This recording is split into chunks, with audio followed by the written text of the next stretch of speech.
दोस्तों, मैं सुनील। क्या आप जानते हैं कि भारत का तिरंगा हमेशा फहराता रहता है, लेकिन क्या कभी शोक के कारण 7 दिवस तक क्यों झुका रहा था तिरंगा? आइए जानते हैं इस कहानी को विस्तार से। आज की तारीख यानी 3 जून को भारत के इतिहास की एक महत्वपूर्ण घटना दर्ज है। ये तारीख भारत के इतिहास और भूगोल को बदलने वाला दिन है। आज़ादी के वर्ष यानी 1947 में आज ही के दिन ब्रिटिश राज में भारत के आखिरी वायसरॉय लॉर्ड माउंटबेटन ने भारत के बंटवारे का ऐलान किया था। भारत के बंटवारे की इस घटना को 2003 जून योजना या माउंटबेटन योजना के तौर पर जाना जाता है।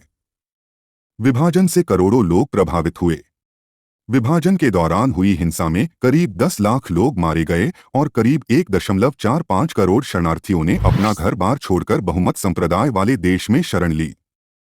भारत और पाकिस्तान के बीच की सीमा रेखा लंदन के वकील सर सिरिल रैडक्लिफ ने तय की। हिंदू बहुमत वाले इलाके भारत में और मुस्लिम बहुमत वाले इलाके पाकिस्तान में शामिल किए गए। 18 जुलाई 1947 को ब्रिटिश संसद ने भारतीय स्वतंत्रता अधिनियम पारित किया, जिसमें विभाजन की प्रक्रिया को अंतिम रूप दिया गया। इस समय ब्रिटिश भारत में बहुत से राज्य थे जिनके राजाओं के साथ ब्रिटिश सरकार ने तरह तरह के समझौते कर रखे थे। इन 565 राज्यों को आज़ादी दी गई कि वे चुनें कि वे भारत या पाकिस्तान किस में शामिल होना चाहेंगे। अधिकतर राज्यों ने बहुमत धर्म के आधार पर देश चुना। माउंटबेटन भारत के आखिरी वायसरॉय 1947 थे और स्वतंत्र भारतीय संघ के पहले गवर्नर जनरल 1947 से 48 भी थे। उनका जन्म 25 जून 1900 में इंग्लैंड के विंडसर में हुआ था।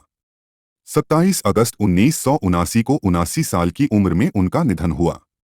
Provision Irish Republican army (IRA) ने उनकी हत्या कर दी। उनके निधन पर भारत में भी शोक मना और 7 दिन के लिए राष्ट्रीय ध्वज तिरंगा को आधा झुका दिया गया। इनका पूरा नाम Louis Francis Albert Victor Nicholas Mountbatten था।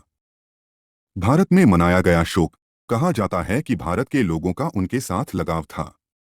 वो 1948 में ब्रिटेन लौट गए, फिर भी भारत के कई लोग उन्हें चिट्ठियां लिखा करते थे। उनकी हत्या पर भारत के लोगों ने शोक मनाया। उनके पंडित जवाहरलाल नेहरू के साथ भी अच्छे संबंध थे।